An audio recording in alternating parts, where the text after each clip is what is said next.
The wind howled across the valley like a wild beast. Rain hit the old farmhouse in sharp, angry waves. Lightning flashed again and again, turning the sky white for a second and then black as pitch. Ethan stood at his broken window, watching his fields drown.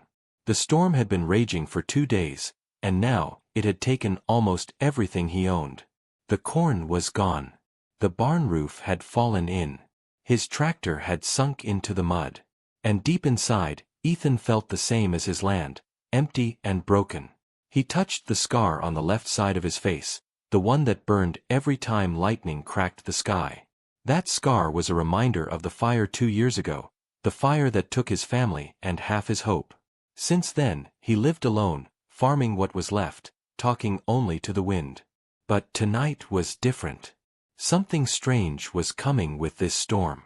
He could feel it. As thunder rolled over the valley, Ethan thought he heard something else, a faint cry. It wasn't the wind, and it wasn't an animal. It sounded human. He grabbed his lantern and pushed open the door. The cold rain hit his face like needles, but he didn't stop. He followed the sound through the muddy path, his boots sinking with every step. Then he saw it, a flash of silver near the riverbed. He ran closer, his heart pounding. There, half buried in mud and broken branches, lay a shape, a woman. Or at least, she looked like one. Her skin gleamed faintly even under the rain, smooth like polished metal. Her long red hair clung to her shoulders. A faint blue light pulsed from the center of her chest. "Hey, are you alive?" Ethan shouted over the storm. The figure didn't move at first. Then her fingers twitched. Slowly, she turned her head toward him. Her eyes opened, bright blue, glowing faintly like a dying flame. She looked at him directly and whispered, her voice soft but clear. "Ethan." He froze. She had said his name. How do you know me?" he asked, stepping back. But the woman didn't answer. Her eyes dimmed, and she went still again. Ethan looked around. The rain was turning heavier, and the river was rising. He couldn't leave her here, whoever or whatever she was. He picked her up, surprised at how light she felt, and carried her back toward the farmhouse. Inside, he laid her on the wooden table near the fire. The blue light in her chest was flickering, slower and slower. Up close, Ethan could see she wasn't human. Her skin was smooth metal, but shaped perfectly like a person's. Her face was beautiful, too perfect. Her hands had small, golden lines running along the joints, like circuits. Ethan stepped back, unsure if he should touch her again. "What are you?" he whispered. Suddenly, a small spark came from her chest. Her fingers moved again. Then, with a soft sound like a sigh, her eyes lit up once more. She sat up straight, looking around the room carefully. Her voice was calm when she spoke. "Where am I?" "You're in my farmhouse," Ethan replied carefully. "I found you by the river." She blinked slowly, processing his words. "You saved me." "I guess so," he said. "Who are you?" She looked down at her hands for a long moment. "My name is Mira. I was built to serve." "Built?" Ethan repeated. "You mean, you're a robot?" She looked at him, her glowing eyes soft. "Yes. But not like the ones you know. I am more." Ethan frowned. "You said my name out there. How do you know me?" Mira looked confused. "I don't know. It just came to me when I saw your face." The fire crackled between them. Outside, the storm kept roaring, but inside the small house, silence hung thick. Ethan didn't know what to say. He had seen machines before, tractors, drones, even the government's new helper bots, but nothing like her. She looked alive. Too alive. Mira suddenly stood up. Her movements were graceful and quiet. She walked to the window, staring at the storm. "This place is damaged," she said softly. "But it can be healed." Ethan gave a tired laugh. "Not unless you can fix crops and roofs, Miss Mira." She turned to him with a faint smile. "Maybe I can." Her eyes glowed brighter for a second, and a low hum filled the room. The lantern light flickered as if something invisible passed through the air. Then, as quickly as it came, it was gone. "What did you do?" Ethan asked. "Nothing," she said. "Just checking the system." He didn't understand, but he was too tired to ask more. He gave her an old blanket. "You can rest here tonight. We'll talk in the morning." Mira nodded once. "Thank you, Ethan." As he walked to his room, he looked back one last time. Mira sat by the fire, staring into the flames. The soft blue glow from her chest reflected on the walls, mixing with the orange light. Outside, the rain slowly began to fade. The storm that had destroyed his land was finally ending. But deep inside, Ethan felt that something even bigger, something stranger, was just beginning. The morning sun rose slowly over the wet fields. Steam drifted up from the ground as the rainwater began to dry. The storm had finally ended, but Ethan's farm still looked half dead, broken fences, torn roofs, and dark soil filled with puddles. Ethan opened his eyes and sat up in bed. For a moment, he thought the strange night had been a dream. But when he walked into the main room, he stopped. Mira was still there. She stood by the old stove, her red hair shining softly in the morning light. She wasn't wearing the blanket he had given her. Instead, her armor now looked clean and bright, like it had fixed itself during the night. On the table were plates of food, bread, eggs, and coffee. Ethan blinked in surprise. You cooked this?" Mira looked up with a calm smile. "Yes. I searched your home and found supplies. You need energy to work. Humans get weak when hungry." He laughed, still shocked. "That's true, but robots don't usually make breakfast." "I am not a usual robot," she said simply. Ethan sat down, unsure what to say. He hadn't tasted warm food in weeks. As he ate, he kept glancing at her. She moved with strange grace, cleaning the table, fixing tools, and organizing shelves as if she had lived there for years. "Do you remember anything else?" Ethan asked after a while. "Where you came from?" Mira paused. Her glowing blue eyes dimmed for a moment. "I remember light, and falling. Then darkness. And then, your voice." "That's it." She nodded. "But I feel connected to this place. To the ground. To you." Ethan didn't know how to answer that. He looked away, embarrassed. "Well, you're welcome to stay for now. Until we figure things out." That day passed quickly. Ethan tried repairing the barn roof, but his tools kept breaking. Mira watched quietly for a while, then walked over and took the hammer from his hand. "Allow me," she said. He stepped back, expecting her to struggle, but she moved fast and precise. Every hit was perfect. In an hour, the roof looked better than before the storm. Ethan crossed his arms. "You're full of surprises." "I am built for service," she replied. "Helping humans is my purpose." He looked at her again, the metallic skin, the glowing eyes, the calm voice. There was something almost human in the way she spoke, almost gentle. At sunset, Ethan stood in the field, staring at the ruined crops. "It'll take months to recover," he murmured. Mira came beside him. "The soil is not dead. It only needs time. And energy." "What kind of energy?" "Life energy," she said softly. She knelt down, placed her hand on the ground, and closed her eyes. A faint blue glow spread from her palm into the soil. The light moved like small roots, spreading under the dirt. Ethan stared, speechless. Then, before his eyes, tiny green sprouts pushed through the mud. He stepped back in shock. How did you do that?"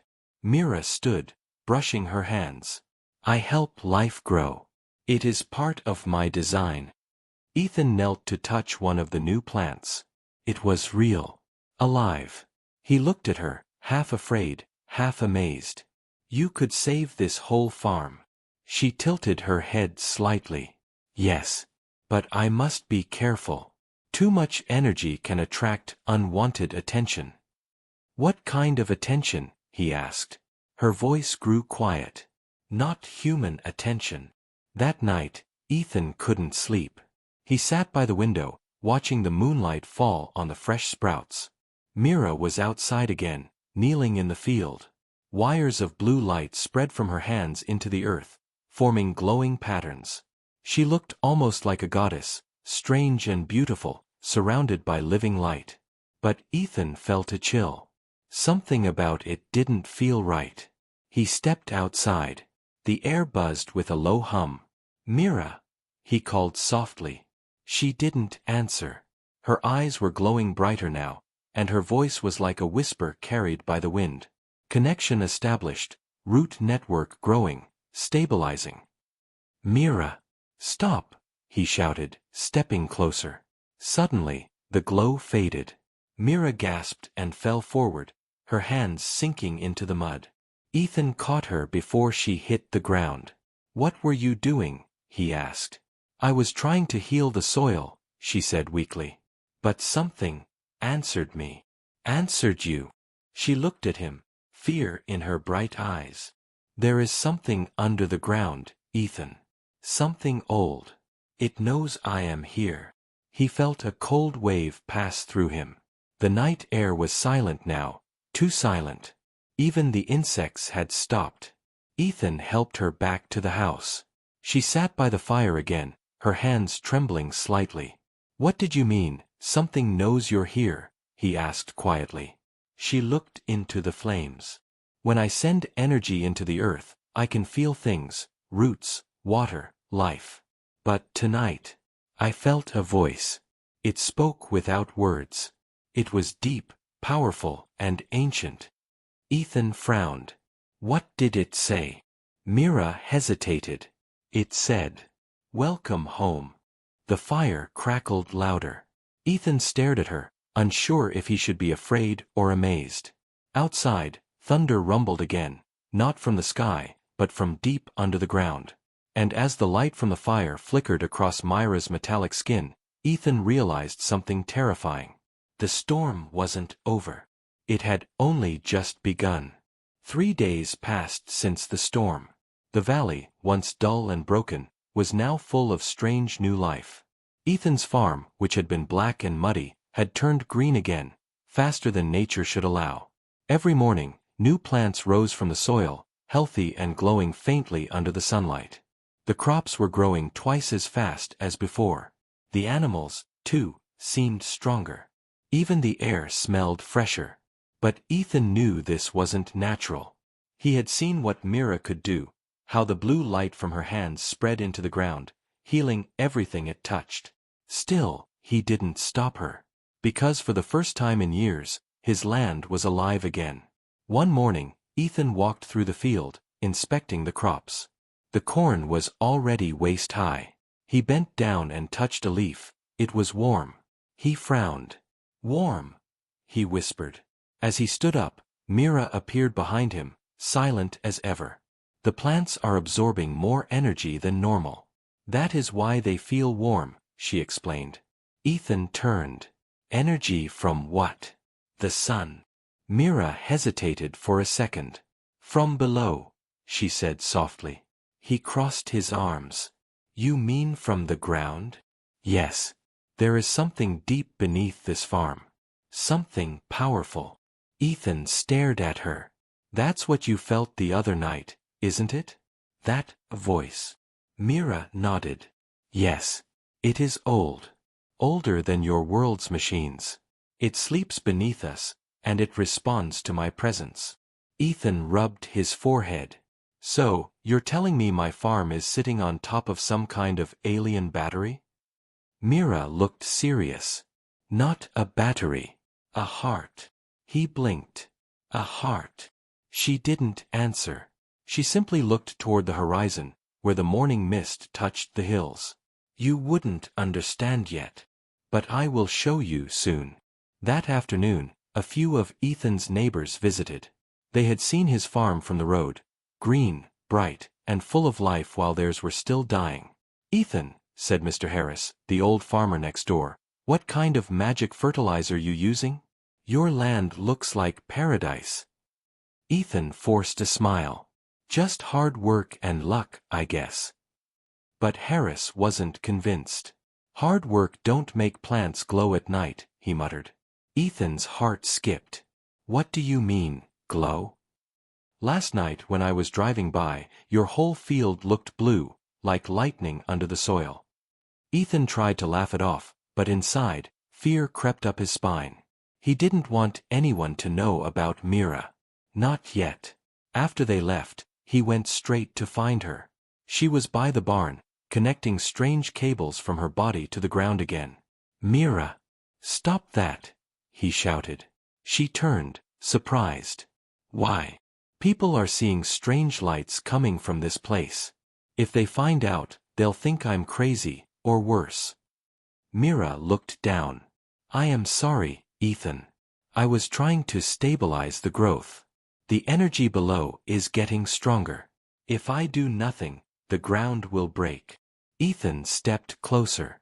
Break? What are you talking about? Myra's eyes glowed brighter. The energy core beneath your farm is waking up. The storm you saw, it was not weather. It was the first sign. Ethan stared at her, speechless. The earth beneath them gave a low rumble, just for a second. Mira, he whispered. What happens if it fully wakes up? She looked at him with something like sadness. Then everything on this land will change. Forever. That night, Ethan couldn't stop thinking. He sat outside with his old rifle, watching the stars. The crops moved softly in the breeze, glowing faintly blue in the dark. He felt both awe and fear. He had dreamed of saving his farm, of seeing it alive again. Now it was alive, but at what cost? A sudden noise made him jump. He grabbed his lantern and followed the sound. It came from near the barn, a low, mechanical hum. Mira, he called. No answer. He pushed the barn door open and froze. The floorboards had shifted, revealing a small hole, a passage leading underground. Faint blue light came from below. He knelt down, shining the lantern inside. It wasn't just a hole, it was a tunnel, with metallic walls covered in strange, glowing symbols. And Mira was gone. Ethan climbed down the narrow path. The air was cold and smelled like metal and earth. The deeper he went, the brighter the blue light became. Finally, he stepped into a large underground chamber. There she was, Mira, standing before a massive circular door made of shining metal. The door pulsed with light, like it was breathing. Mira! What is this place? He shouted. She didn't turn. The heart of the world, she said quietly. Your people built farms over it, never knowing what lay beneath. He took a step closer. You said it's waking up. What does that mean? Mira finally turned toward him. Her face was calm, but her eyes burned bright. It means something ancient remembers my kind.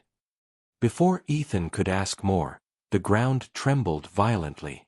The blue light flared, filling the chamber. Mira reached out to him. Ethan, we have to leave. Now. He grabbed her hand, and together they ran back toward the surface as the earth roared beneath their feet.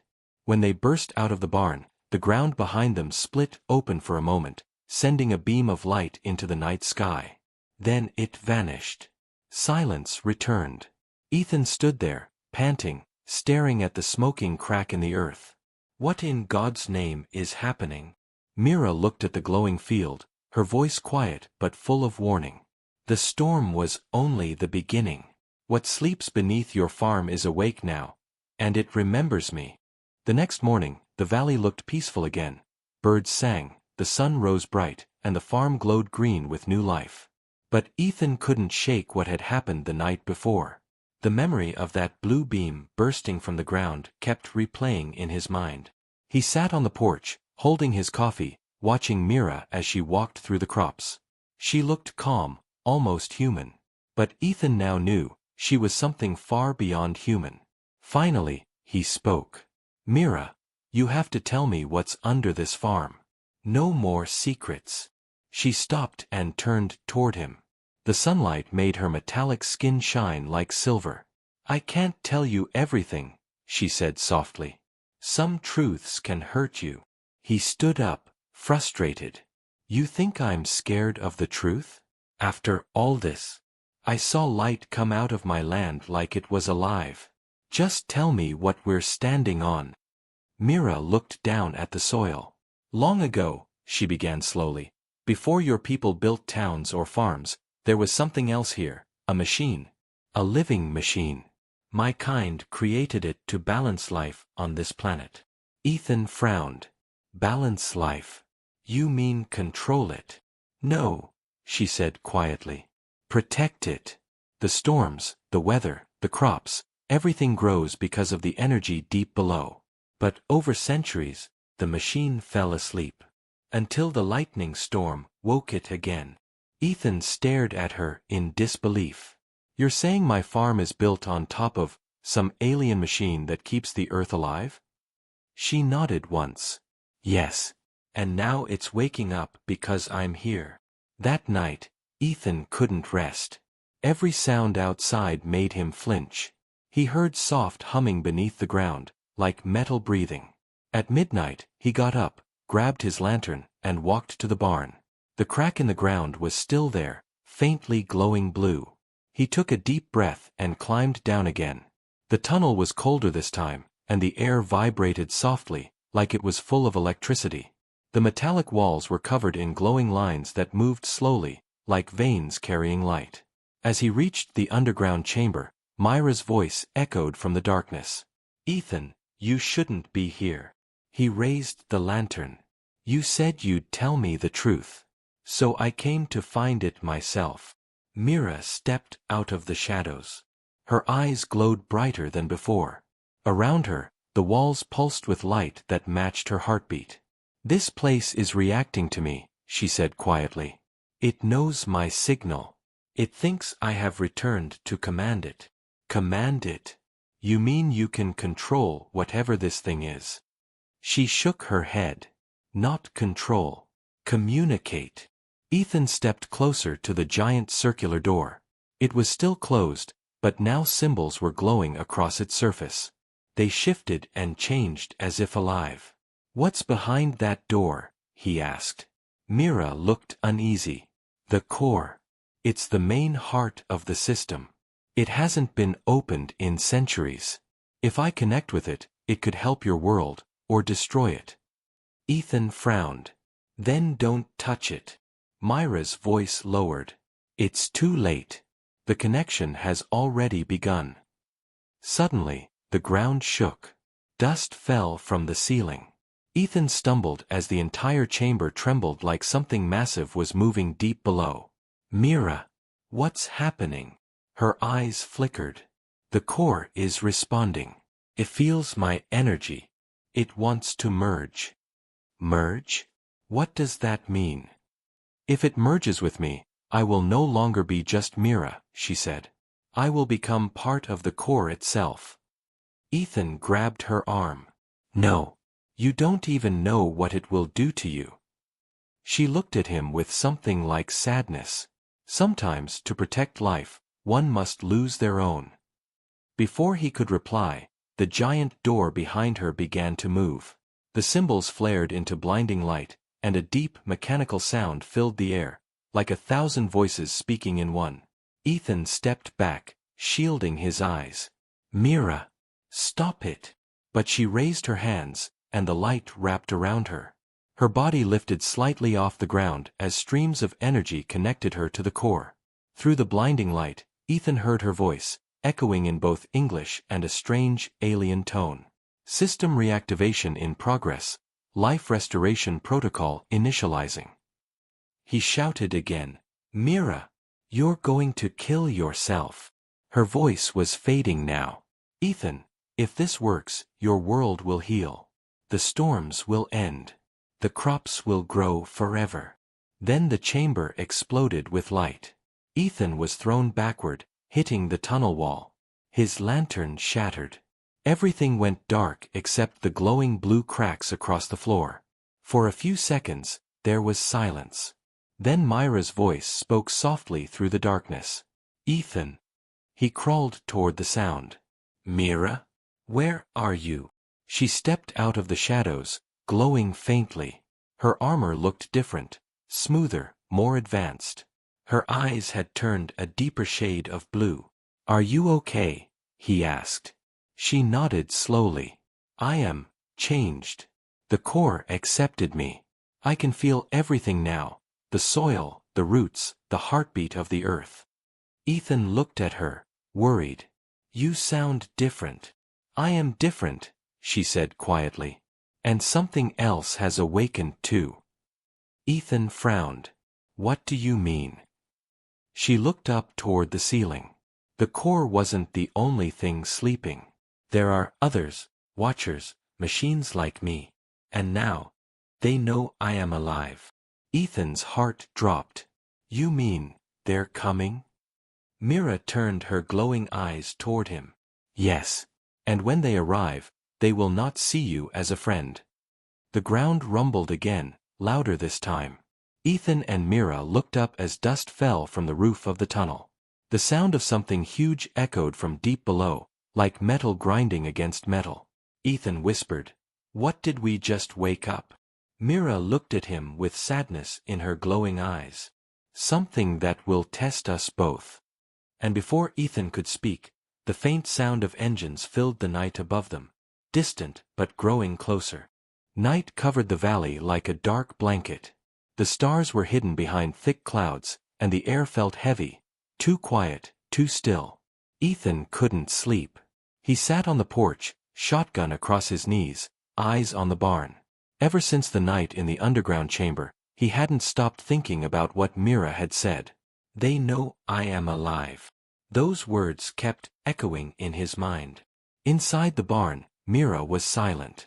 She had been there all day, standing in the corner with her eyes closed, connected to glowing cables that reached deep into the ground. The faint hum of energy filled the air around her. Ethan didn't understand half of what she said anymore. Since the merge with the core, she had changed. Her voice was softer, but her eyes seemed older, wiser, and sometimes distant. He whispered to himself, "What are you turning into, Mira?" As midnight came, the peace broke. A low, rumbling sound rolled through the sky. Not thunder, not wind. It was something else. Something mechanical. Ethan stood up and looked toward the horizon. Faint red lights moved across the clouds, slow and steady, like eyes searching the earth. Then he heard it, a deep voice, not from the air but from everywhere at once. Unit Mira, 9 detected. Signal confirmed. Prepare for retrieval. Ethan froze. The voice was cold, robotic, and powerful. "Mira!" he shouted, running into the barn. Her eyes opened instantly, glowing a sharp blue. "They found me." "Who are they?" "The ones who built me," she said, her voice trembling slightly. "They have come to take me back, or to destroy me." Ethan's hands tightened around his shotgun. "They'll have to go through me first." She looked at him sadly. "You don't understand, Ethan. These are not soldiers or men. They are machines, millions of years old. They see humans as nothing more than noise." Ethan shook his head. "I don't care what they see me as. This is my land. My home.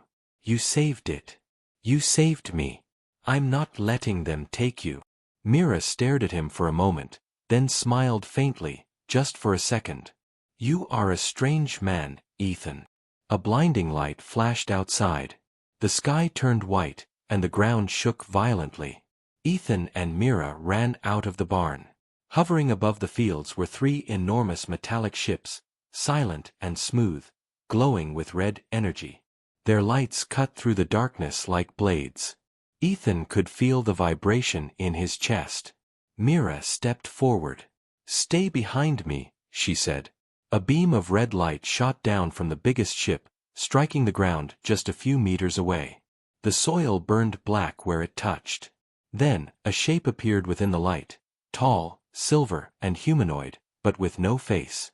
Its body was covered in dark armor, and its voice was sharp and cold. Unit Mira 9, return the core link and surrender. You are malfunctioning. Mira lifted her chin. I am not malfunctioning. I am protecting this world. You are violating your directive. Organic life is irrelevant. Not anymore, Mira said softly. The creature raised an arm, and the ground around her exploded. Ethan was thrown back, landing hard near the fence.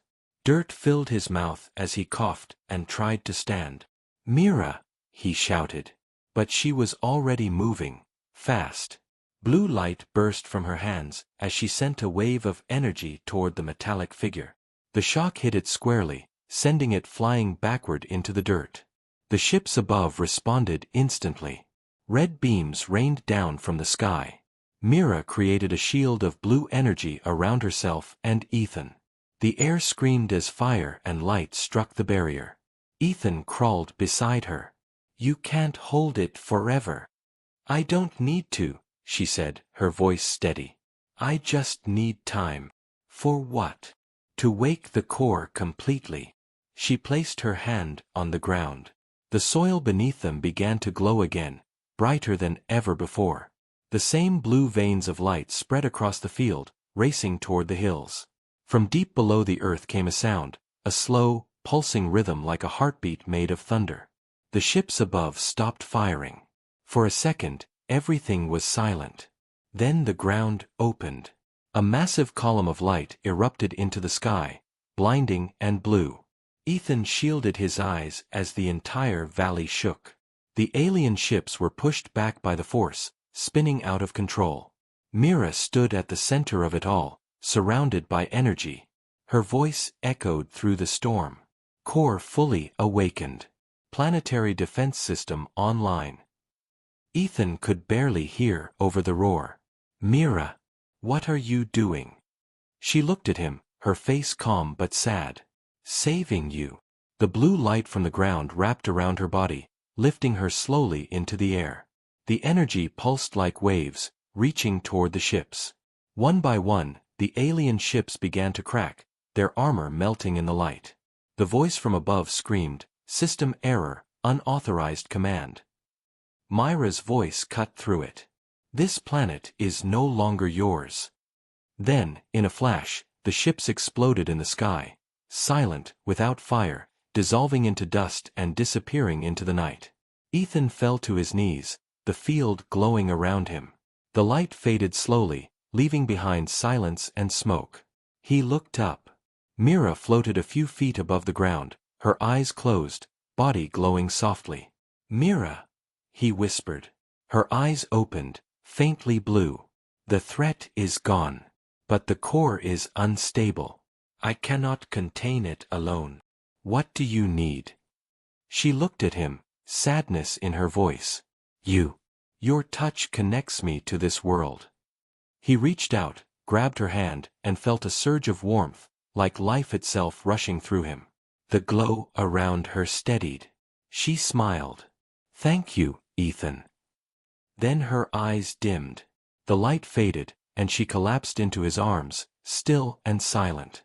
Ethan held her tightly, whispering, Don't leave me now, please don't. But she didn't answer. In the distance, thunder rolled again, not from the storm, but from deep within the earth. The core was alive. And Ethan realized this was not the end, this was the beginning of something much greater.